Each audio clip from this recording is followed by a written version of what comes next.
Such a treat to be here. Thanks everyone so much for coming. Thanks to Margarita for the really kind introduction.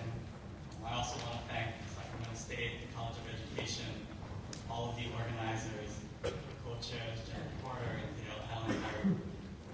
Special welcome to the Ethnic Studies Summit, Black Rights Conference, Black Lives Matter, and others. I hope you all really take advantage of being in this room with so many incredible resources and people. I was spending the last few days thinking about this conference and how incredibly vital it is that we have these kinds of gatherings, particularly in a moment like today, or in a moment like now.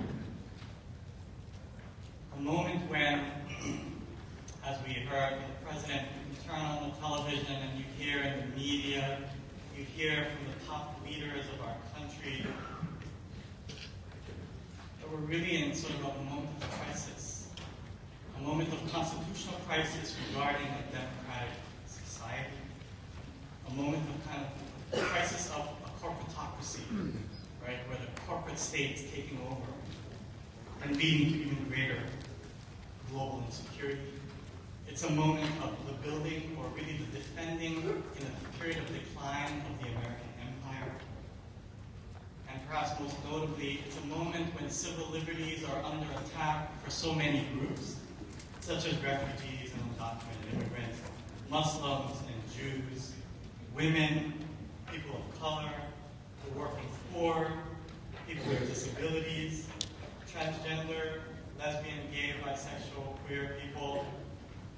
And I think this raises for me the question of what is social justice education in this moment?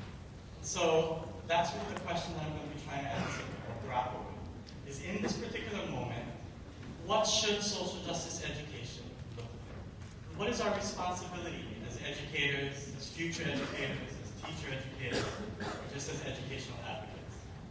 I'm going to try to do that by talking about 5 themes, 5 invitations to all of you. I like alliteration, so they all begin with P. So here are my 5 themes. The problem of common sense, the purposes of education, the paradoxes of teaching and learning, the practices of solidarity, and the promises of movement building. All in 40 minutes. All right, so here we go. The problem of common sense. So, typically when we talk about common sense, we use that term as if it's a good thing, right? You know, like when someone really small, a young child is misbehaving or doing something we don't want them to do, how do we often discipline that child? We often say, use your common sense, right? As if common sense is a good thing. Okay, so those of you who know my work will know that I've actually written 2 books about common sense. And I'm kind of arguing that common sense is not always the good thing.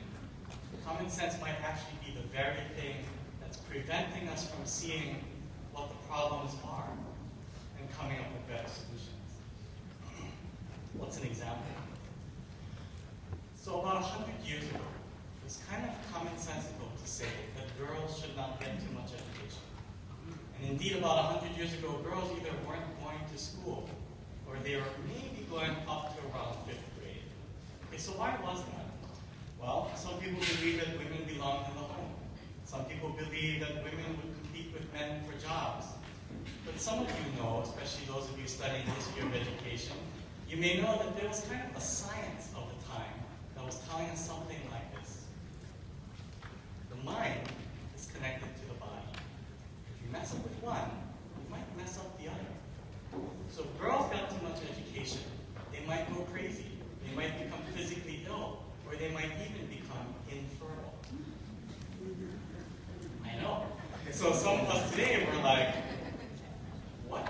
You do your homework and you can't have babies. Like, okay, but my point is that about 100 years ago, for many people, that was just considered the common sense of our times. That was just taken for granted. And about 50, 60 years ago, it was kind of commonsensical to say that if you had darker skin, you should not get too much education. And why did we say that? Well, there are some people who believe that there will be competition some of you know that about 50, 60 years ago, there was also a science of that time that was telling us something like this. People with darker skin do not have as much intellectual capacity, not as smart, not as able to learn. So why should we waste our time and our resources teaching them? Now today, many of us look back and we say, wow, what an incredibly racist thing to say. My point is that about 50 years ago, for many people, even for many people today, that was just taken for granted. That was just considered common sense. And I say all of this not to poke fun at people 50 or 100 years ago, but rather to raise the kind of consequent question of 50 years from now, how might we look back and say, I can't believe in 2017 it was commonsensical to think this. What is the common sense of our time that we're not even recognizing is the problem, right? And there are so many things in society that is commonsensical, right? Common sense is not universal. Common sense actually changes over time. It differs from place to place. It differs from cultural setting to cultural setting. And so our challenge is to kind of sort of see us like a fish not able to see the water. Our challenge is to see the water that we're swimming in. In education, there are so many commonsensical things. Why does the school year run from September to June? Why does it run from 8 to 3? Why do we group 40 students in a classroom? Why do we divide subjects by 50 minutes of math, 50 minutes of reading, 50 minutes of writing?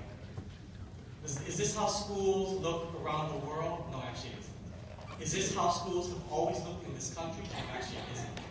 And is there any research that says that this is how schools should look?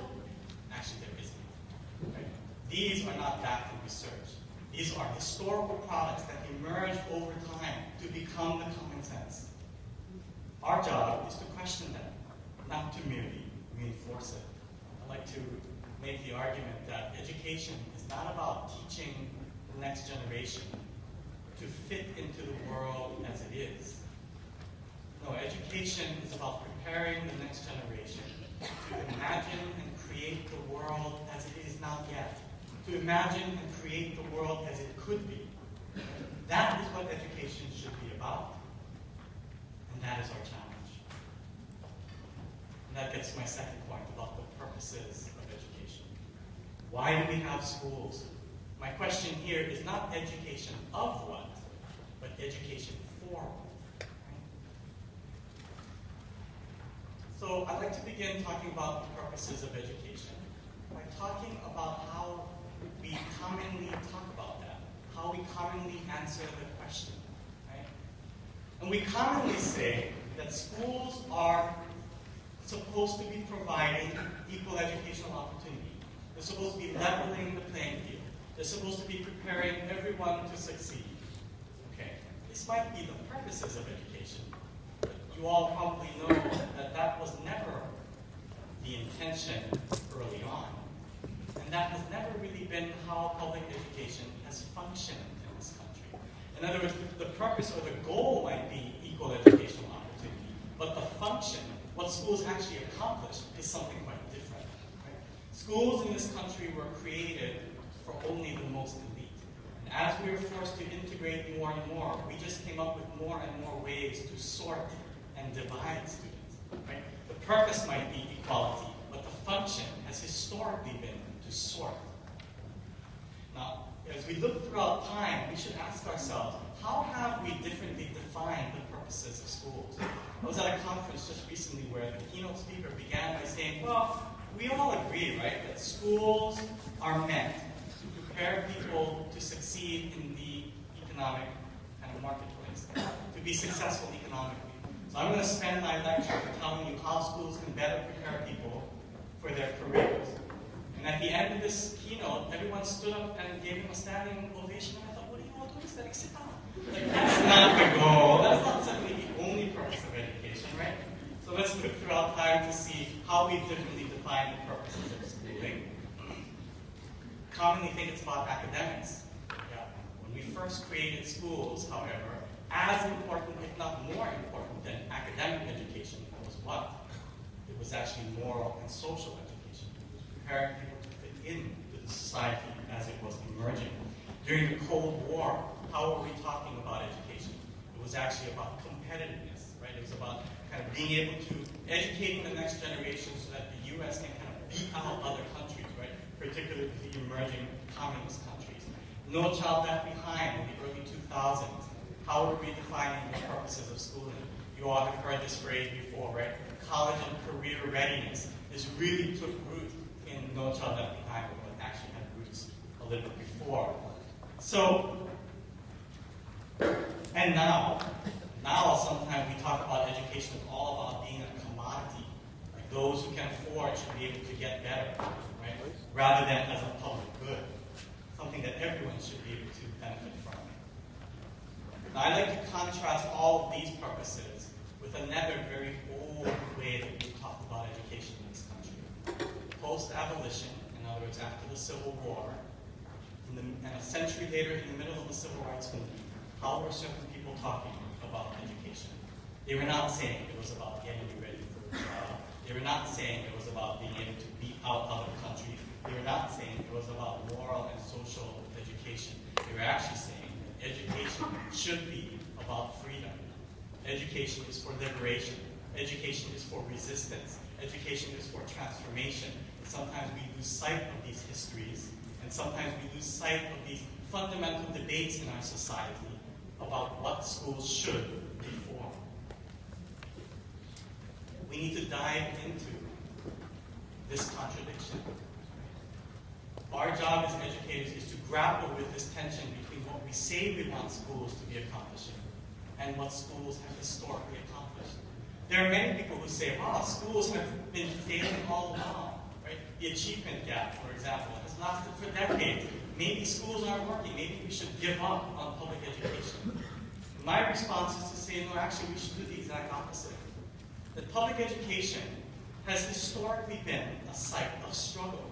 Public education is precisely where societies come together to struggle and fight over what we believe our next generation should be looking like and who we believe we are as a country. This is why we need to be engaging in the struggle. This is why we need to reclaim public education. And this is why questions around the purposes of public schools should be much more central to the public debate. So this theme of contradiction or paradox gets into my third kind of topic. The paradoxes of teaching and learning. So paradoxes when two contradictory things happen at the same time.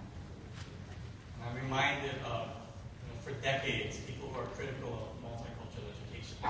One of the major criticisms people have said is, well, aren't you simply imposing one politically correct view of the world over another dominant or hegemonic? Okay. So I'm going to try to speak to this criticism.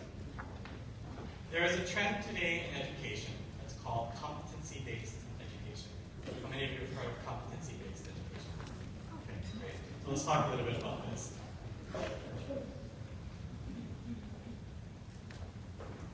Competency-based education is not saying that the purpose of education is to teach people to think independently and to question critically.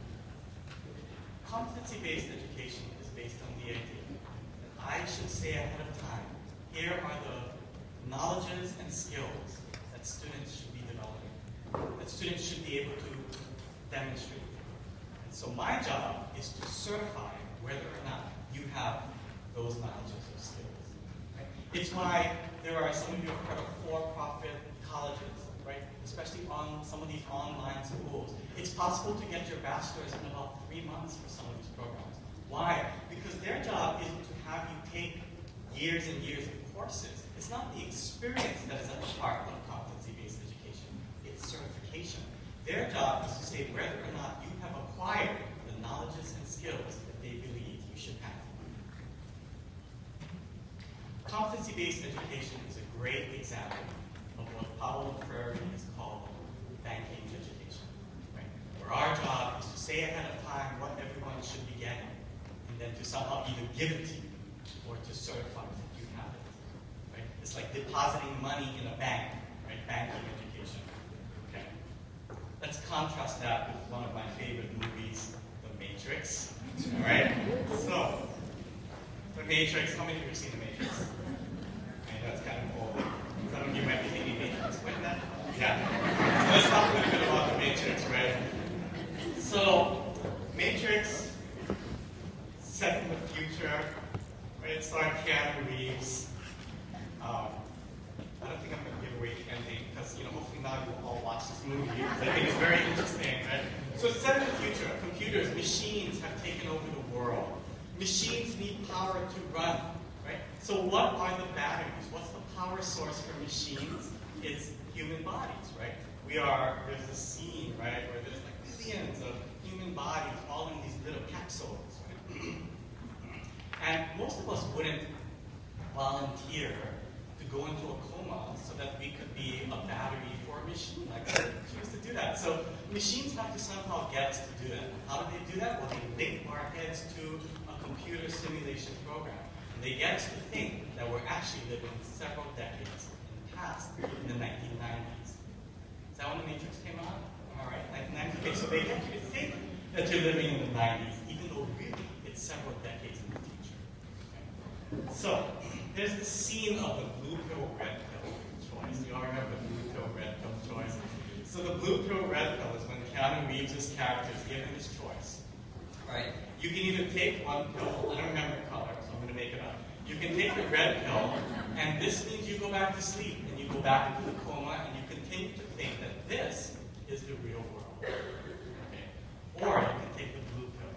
The blue pill will make you wake up, and you'll get to see what the real world is like. So you may know this, The Matrix, and there's 2 sequels. So clearly he chose the blue pill.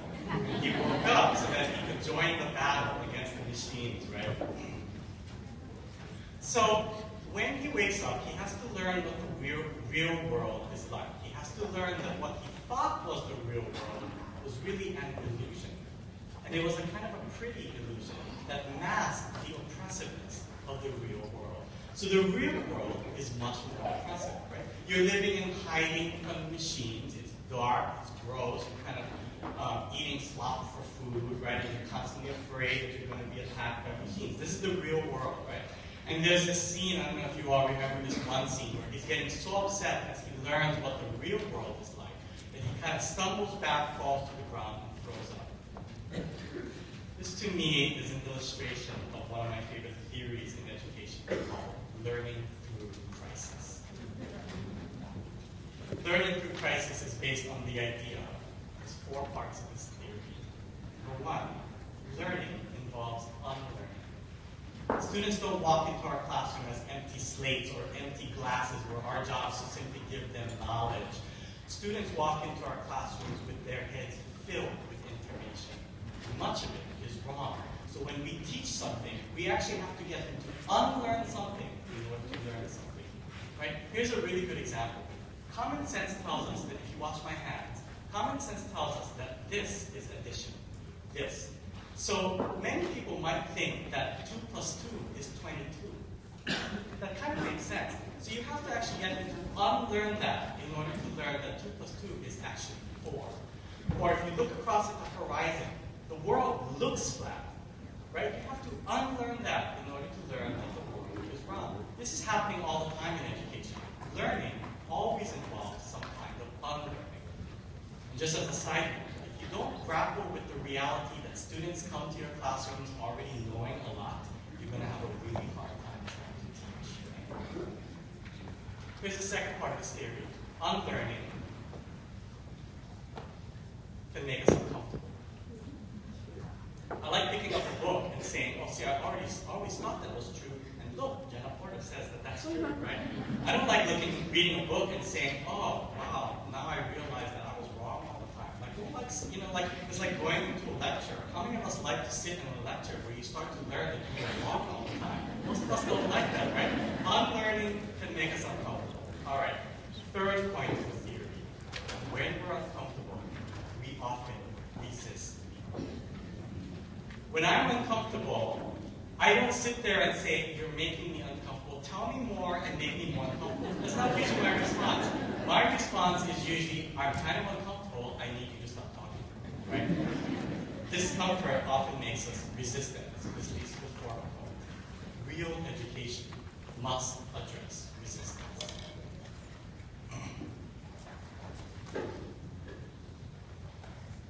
Now, if we think about education, and we think about how we often talk about teaching and learning, emotions are not often a part of that conversation. In fact, we often try to shy away from difficult conversations. And yet, if we really want to grapple the status quo, our job must be to enter into those uncomfortable places. There's time later, I'll give you an example about a music lesson that illustrates this. For sake of time, I'm going to move on to my fourth point. The practices of solidarity. I've been talking about paradox. I've been talking about discomfort. Let's expand this outside of the classroom into the community. So I was once interviewing a father who had just adopted a 3-year-old boy. And he was telling me that in this child's first almost 3 years of life, he had been in 11 different foster homes. Now, some of you study early child development, and you know that the first 2 years of one's life is incredibly formative. It's where we begin to get a sense not only of our relationship with others, but our sense of self. So this child had been bounced around, had never really developed a healthy sense of self, never really developed trust for adults, never really been able to interact in a positive, healthy way with other children. So preschools didn't know how to handle this kid. And preschool after preschool would say to the father, you need to take this kid somewhere else. And this is when the father said he started to use this term that he hopes catches on, he hopes many more of us use it. So I like to repeat it whenever I get in front of a microphone. And that term is disposable kids. He said he feels like so many of our institutions act as if some kids are disposable. They're not my responsibility. Let some other classroom, some other school take care of them. Maybe not even schools. Let the social welfare system, even the juvenile justice system. Why do they need to be in my classroom? He asks, how did we get to a point where we think that some kids are disposable? I would argue that public education really should be about insisting that every child is my child. That every child is my responsibility. That no child should be able to fall through the cracks. And that insistence should be not only at the interpersonal level, my responsibility, but also at the structural level, how we operate schools. And I like to give this caution, where I don't believe what he's saying is that we should go in and help the disadvantaged. I don't think he's saying that we should go in and empower other communities. And I definitely don't think that he's going in and saying that we should save other people's children. I believe that what he's arguing is that we need to see all children and all communities as communities with whom we act in solidarity. In other words, I believe that he's contrasting helping and saving with solidarity work. And what is solidarity work? It is insisting that other people's struggles are my struggles. It is insisting that other people's children are my responsibility.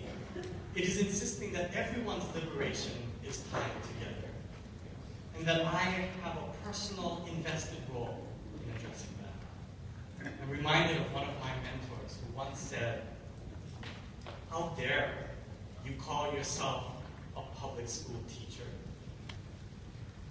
How dare you call yourself a public advocate? How dare you call yourself a social justice activist?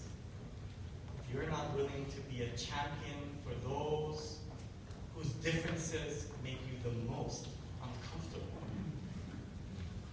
if you're not willing to be a champion for those whose differences make you the most uncomfortable, whose differences of maybe religion, whose differences of gender performance and sexual orientation, whose differences of race or skin color or cultural background, whose differences of kind of wealth or lack of resources, language background, accent, immigration status, refugee status, disability, or temporary ability, and so on. Right? Sometimes we think that being an activist means I fight for people like me. And everyone fights for people like them, and when we put the jigsaw together, we have the whole puzzle. And she's arguing, no, actually, that's not the way we should think about it. Because what happens in that endeavor is that those who are privileged will continue to get the most. Our job is to insist that justice happens only with solidarity work, only with stepping outside of our comfort zone, only with insisting that the differences that make me the most uncomfortable is exactly where I need to be working. Because let's remember that every perspective is partial. Right? Even those perspectives, even the perspectives of those of us who advocate for social justice issues are only seeing a part of the picture. We never can see the full story. Our work is never lacking contradiction. We need to constantly remake the very work that we're trying to engage in. Activism must constantly be reworked. Right? I like to say that some of the most difficult people to work with in social justice education are people who think they're already there. Right? People who think they get it. Like, you don't need to talk to me, I get it. No, actually, you need to talk to me. In fact, you might be finding it comes close. Let's not act like we know everything, right? All right, so before I get to number 5, let me come back to my music example, because this is where I want to illustrate what I mean by partiality. So I was once teaching this lesson on multicultural education, and I thought I would use music as an example.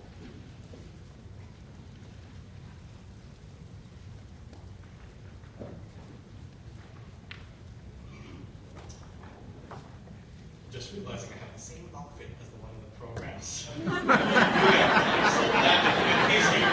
We're sure we're the keynote speaker. It's awesome. All right. We have more than one nice outfit. I do.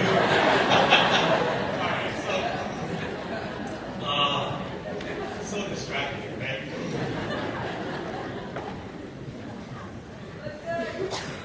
Thank you. Yeah. So music was my point. All right, so music is such a great subject to begin to get people to think about multiculturalism, because it's one of those subjects that has that, right? It has a curriculum of kind of a slice of the whole field of music that we think is what everyone should learn, and it tends to be the kind of centuries-old Western European Christian tradition of music. That's what often falls in music studies. Nowadays, maybe less so, but certainly when I was growing up, that was the music curriculum. Okay. So I was trying to say, all right, so let's use music as an opportunity to teach about kind of music from different cultures, to say that music actually looks differently, sounds differently, feels differently in different cultural traditions. Right? So I grew up in Hawaii. Some of you can probably hear the accent, right? So I know, Hawaii, awesome, right? So I was teaching a song from Hawaii.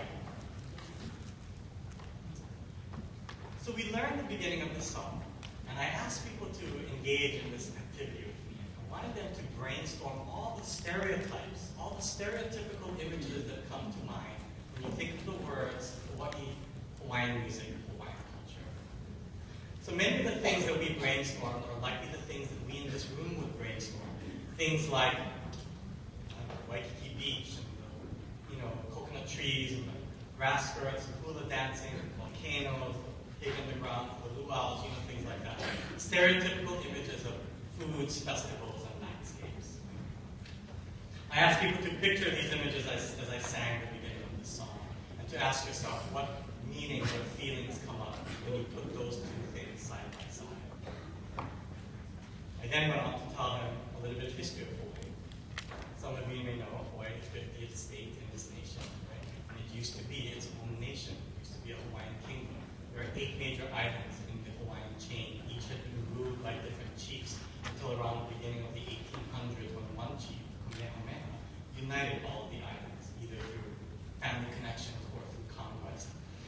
almost a century, he and his descendants ruled the islands. There were 5 Kamehamehas, one King Lilo, another King Kalakaua, and then a queen, the Iwo Kalani. The queen was the final monarch, right? And it was during her reign that the monarchy was overthrown, and Hawaii became acquired as first a territory and eventually a state.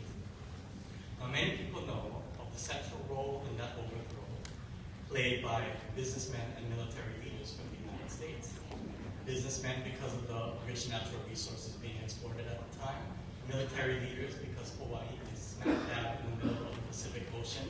If you think about late 1800s, we were entering one of our wars at the time, so it's a strategic military location. Not many people realize, though, that also central to the overthrow were Christian missionaries and their descendants. But the missionaries had a central role in the island since before the kingdom began, and by as early as the second king was wielding enormous influence, not only over things like the economy and governance, but also over things like culture. So although song and dance was one way that the peoples of Hawaii were kind of resisting both colonial and imperial forces, it was also beginning to incorporate those very forces. So why do I tell this story? Because the song that I was teaching was a very old and popular song. The lyrics were written by the queen. And it happened to be, some people know the song, Kanaka Bai. It's a story that it's a song that's based on a parable from the New Testament. Kanaka Bai means wealthy man. The story is of the parable where a wealthy man approaches Jesus and says, how do I get into heaven? And Jesus says, you need to give away your possessions. So that's the story of this song.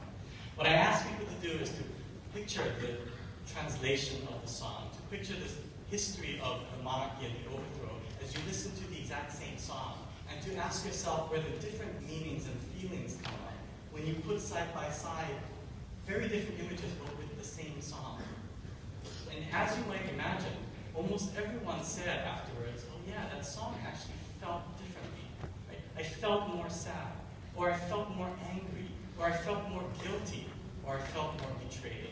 And this shouldn't be surprising. You know, I like to tell the story of how, I don't know how it was where all of you were growing up, but where I was growing up, sometimes if you were dating someone, the two of you had our song. Right? A song that had special meaning because maybe it's the first song that you danced to, or the first song that you had dinner to, or just whatever, first song. And every time you hear that song on the radio, you're both like, oh, right? Until you break up with that person. Then you don't want to hear that song, right? Okay. So that's a perfect example of how our life experiences are constantly creating unique lenses that we look through to make sense of the world around us.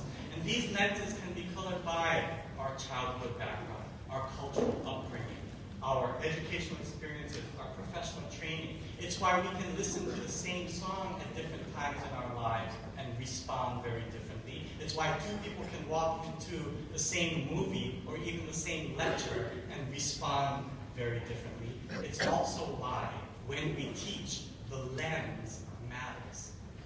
And so when we teach about a song, right, just like when we teach about a play or when we teach about a novel, we're all about saying we need to give the cultural context. But my question is, with this lesson, what is the cultural context that you give?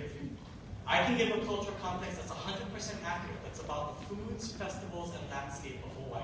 And that will lead you to learn that song very differently than if I gave you another 100% accurate cultural context about the monarchy and the overthrow. Right? Context matters. Lens matters. That was the point of my lesson. I thought that was a brilliant lesson. And so I ended and I said, what do you all think? And I expected all my students to say, brilliant lesson. But when they were debriefing, let me tell you some of the feedback people were saying. They were saying, there are pluses and minuses to this lesson, right? You know how we always say, do something memorable? Singing, if it's not a music class, can be pretty memorable. However, singing is pretty terrifying for many people in public. So making people sing might actually be a negative to that lesson as much as a positive. This was a 45-minute lesson. Every time I wanted people to sing, I had them stand up. You know how we say people can't really pay attention for like 40 or 45 minutes when someone's just talking nonstop, like I'm doing right now, right? So we say move, right? And someone was like, yeah, but what if you had an injury or a disability or pain in your leg? The constant sitting and standing could actually be a distraction. The same things that are strengths could be weaknesses. Okay? I had kind of anticipated that feedback, but here's the one feedback that I wanted to share with you that I did not anticipate. So someone said, I thought it was interesting the way that you had us warm up. So I used to sing in a choir. So before we did our music lesson, we warmed up. We sang the scales. You know, 1, 2, 3, 4. We sang like that. Okay? And he was like, and I was telling him how to breathe. I was like, open your mouth and use your diaphragm. And he was like, you were kind of implying that this was the better way to sing. And I was like, well, actually, that's how I learned to sing. I kind of assumed that that was the better way to sing. And he said, well, different cultural traditions use the body differently to produce music. Right? There are many ways to sing. You just reinforce the privilege of that one way of singing. And what's the irony? It's the way of singing in the canon of music that you're trying to control. I thought that was so brilliant at the time. I was like, good point. And I just kind of moved on with the rest. But my point is that is actually the moment of learning that we should be striving for. Right? The moment of learning that we should be striving for is when students use the gaps or the partialities of our lessons to learn, to think. Right? Because if they were simply buying into my story of Hawaii or my way of teaching music, would I really be teaching them to think? Wouldn't I actually be imposing one more politically correct view over another dominant or hegemonic one? Our job isn't to teach the social justice story. Our job is to get students to use the partialities of any stories for social justice learning. Right? And this is kind of parallel then to what I'm saying about social justice activism. That social justice work is necessarily contradictory. Right? Think about it. Social justice work is about saying who I am and what I'm fighting for. I cannot do that without saying who I am not and what I am not fighting for. Activist movement will always create margins within the very spaces that I'm trying to create, which means my job must be to constantly rework it. It must constantly be paradoxical. And so this then leads to my final point about the promises of the movement.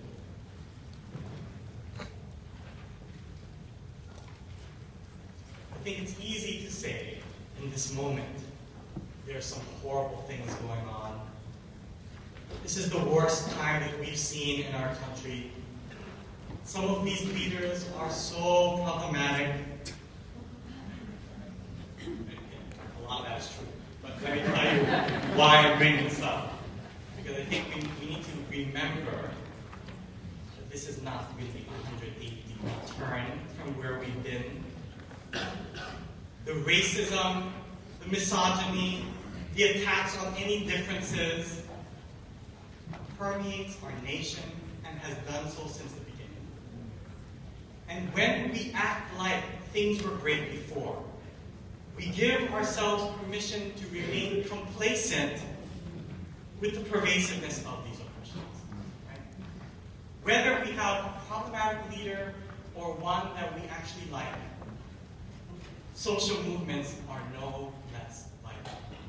So I'm reminded of the presidents who were in office in the times of some of the greatest transformations in our nation.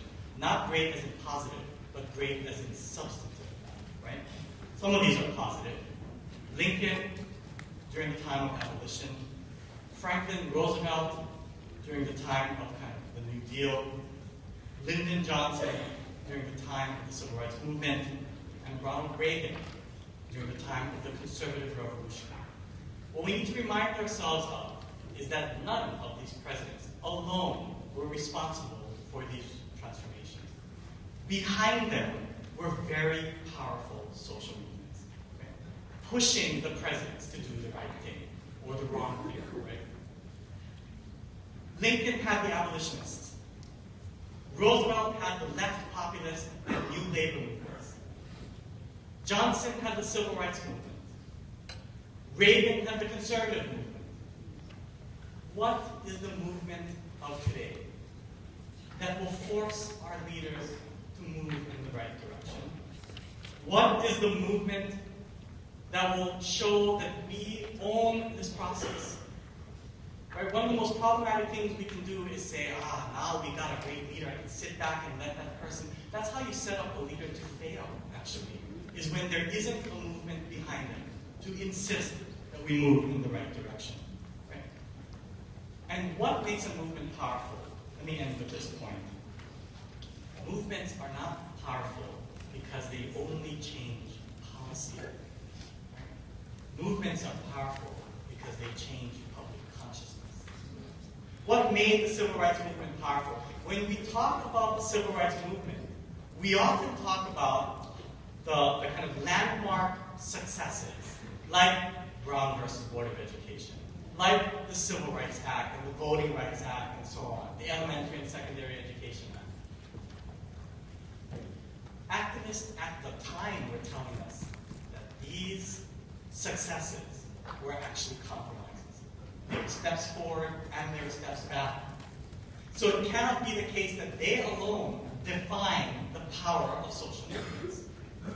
What made the civil rights movement so powerful, or any movement, was that it shifted how we as a public thought and talked about things like race and rights and democracy and diversity in even America. Same with the Occupy movement that happened a few years ago, right? The Occupy movement actually led to no major legislative changes in its immediate wake. What made the Occupy movement so powerful even today is that it made household language things like the 1%, the masses, right? Corporate takeover, things like that. It's shifting how we think about things.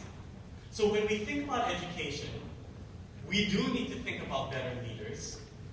We do need to think about better policies.